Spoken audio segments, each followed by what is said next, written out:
Okay, so it's been 7 months since Security Breach came out, and we finally reached the end of my playthrough series, until the Ruined DLC comes out next year anyway. And there's a lot of different thoughts I've had about this game, and many others have shared their thoughts as well, so I thought why not. Being able to experience the game again after editing all these videos has made my thoughts a bit more clear on it all. So without further ado, here's my opinion on Security Breach. As you can tell, I was so excited when it came out and enjoyed practically the whole experience. And we went through the whole game, or at least almost the whole game in a day. It was so fun and mind-blowing at the time, and watching the videos just brings me back to the amount of excitement we had that day. I can't wait till we get to feel that again with the Ruined DLC. It'll be so exciting for that as well. And, you know, I was really excited to see where the series would be going, since it obviously is going in a totally different direction than the past games. You know, I've been a fan since 2014, a little bit before the release of FNaF 2, so I had full faith in Scott and Steelwool on creating the best FNaF game ever. And you know what? So many people will disagree with me, but I think they absolutely succeeded. Yeah, Security Breach has issues, but so does every game. The censorship, the unfinished third glitched arcade, the canon ending. Oh boy, the ending. The ending's not what I'd hoped for, but now I don't think I need to tell you how much hell this game went through with all of the delays and the controversy with Scott, which should have never been a thing, by the way. And the fact it seems that in like early 2021, the game went through some sort of massive change plot-wise and even gameplay-wise. But what I do need to say is that I don't blame Scott or anyone at Steelwool for these issues. Steelwool clearly poured their heart into this game, and I'm sure Scott did as well. In a perfect world, I don't think they would have released the game when they did. They would have probably delayed it more. There's a lot of rumors and theories that the censorship and plot changes were because PlayStation had made a deal with Steelwool and that they wouldn't allow another delay. You're free to believe that or not, but I just will say I wouldn't be surprised if that's the case. But even if it is, like, it's not completely PlayStation's fault that we got the version that we did, even if they did rush it, because, you know what, let's look at this.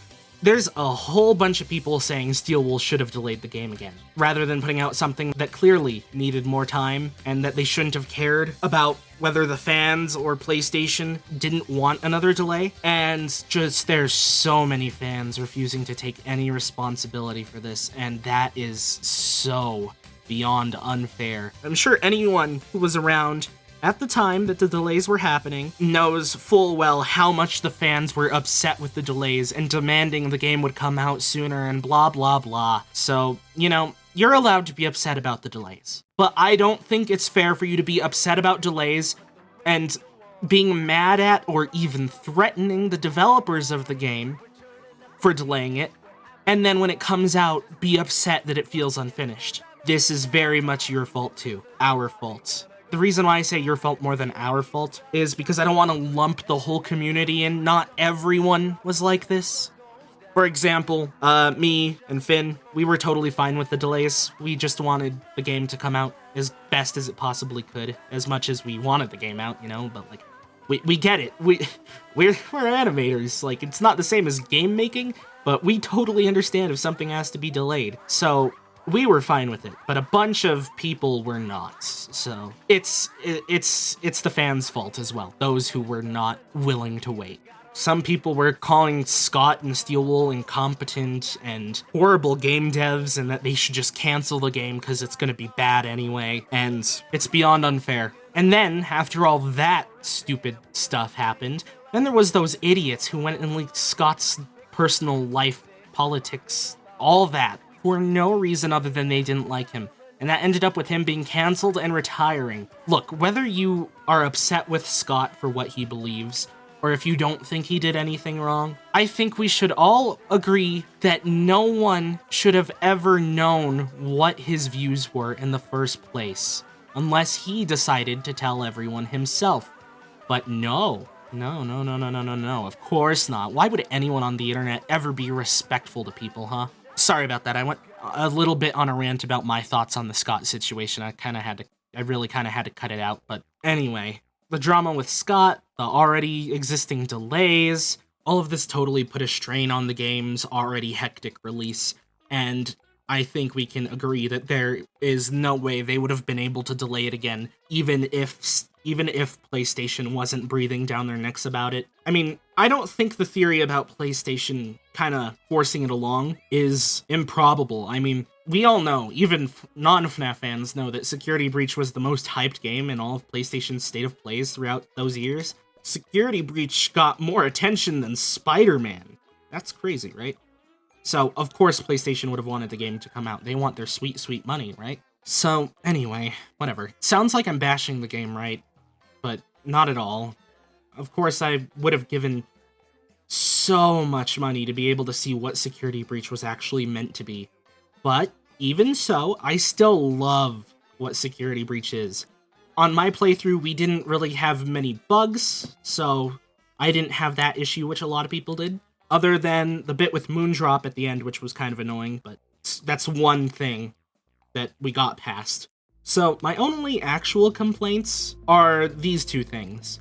Number one, Vanny deserved more screen time based off of her presence in the trailers, but it's pretty obvious why that was cut, because if they had to rush the game, they're probably focusing more on the main storyline with Gregory and Freddy than on the security girl, you know? So that makes sense, as sad as it is. Number two, the Afton ending isn't satisfying, and it's clearly the part they had to rush the most, which is really sad and sucks since, you know, it was the canon ending. So of all the parts that had to be rushed, I'm really sad that the big ending is the part that ended up being rushed. Now, for the story itself, people complain that it's too confusing or there's not enough lore. Now, look, as much as I love hidden lore, that's what got me interested in FNaF in the first place, I actually don't really have much of an issue with this. At first it bothered me because I'm used to there being a lot of secrets or mini-games in the FNaF games that give hints to the past, or big reveals that we wouldn't have expected. You know, like big huzzah moments. Security Breach is much more linear with its storytelling and gameplay, so that's the kind of game it is, and it makes it harder to have the same kind of hidden content like the old games did. The old games were sit and survive, you know, relatively small games with a lot of secrets. If you died, you had a chance of getting a minigame, or if you clicked the thing on the wall that you somehow knew about, it would take you out of the night and put you in a minigame. Security Breach is a huge game where you have to run around and complete tasks. It's big on exploration. I don't think it could have had the same sort of hidden minigames or secrets as the old games did. It would be a lot harder to implement it smoothly into Security Breach. Now, of course, there's a way to make hidden minigames or whatever else fit, like with Balloon World and Princess Quest, or even the tapes that the CDs that you can play in Michael's house.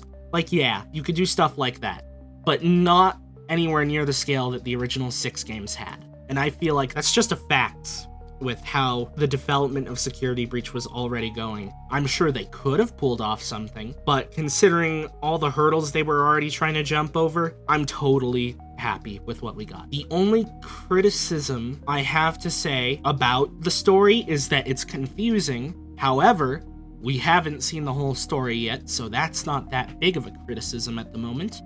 The big one is that the blob came out of nowhere and William was anticlimactic, but again, that's probably just because it had to be rushed. But even so, the blob will always kind of annoy me, I think. So I don't like the blob, but everything else I'm totally fine with. The gameplay is a lot more subjective, you know, compared to lots of games. It may be somewhat simplistic and not everyone's cup of tea, considering that a lot of it is like fetch quests and running around or being stealthy. In my opinion, though, this is absolutely the direction I hope FNaF continues to go in for future games, as the sit and survive style of gameplay had definitely run its course by this point. Now, don't get me wrong, I love the sit and survive stuff too. And trust me, I was happy when I saw it in Security Breach. You could literally watch the playthrough. I'm like, yo, it's an office! Or something, you know? But I like being able to explore everything around us and try to find hidden collectibles and everything a lot more. If I had made the game, would I have done things different? Well, of course, I think anyone in charge of the game would have done something different, and I'm sure Steelwool would have if they could. I do have to say this, though. Despite the canon ending feeling weak, it was amazing to see the Pizzeria Simulator location. Definitely a Goosebumps-worthy moment. We were just in awe when we saw it. Overall, I have to say, despite its flaws, Security Breach is the best FNaF game for sure. And I know most people will disagree with me, and that's fine, but I definitely think lots of people are too harsh on Steelwool for this. For example, people are like, oh, Steelwool never should have taken up this project as it was too big for them. It was originally meant to be much smaller. And honestly, instead of complaining about their missteps in this kind of project, can we commemorate them for the absolute great stuff that they did? Yes, they're a small indie studio. They probably couldn't pull off the project that they wanted to unless they had more time. But what they did was great. They did a lot for what they are. Now, of course, there's also more proof that this wasn't what was originally intended, like the trailers and stuff, but there's another thing. Scott would have never released the game in this stage if he had a choice. Scott made a post a good while back for the first delay that he wanted Steelwool to bake him a metaphorical cake with a bunch of ingredients, and he asked them if it could be done by Christmas. And they thought it would be, but when Scott saw the cake a bit before the holiday season, he realized it was a massive cake and would take a long time to bake. So Scott gave them more time, because who wants to take a bite of an underbaked cake? He wanted all the effort they put into the cake to be worth it, and when it was shared with everyone, it would be the best cake they'd ever eaten.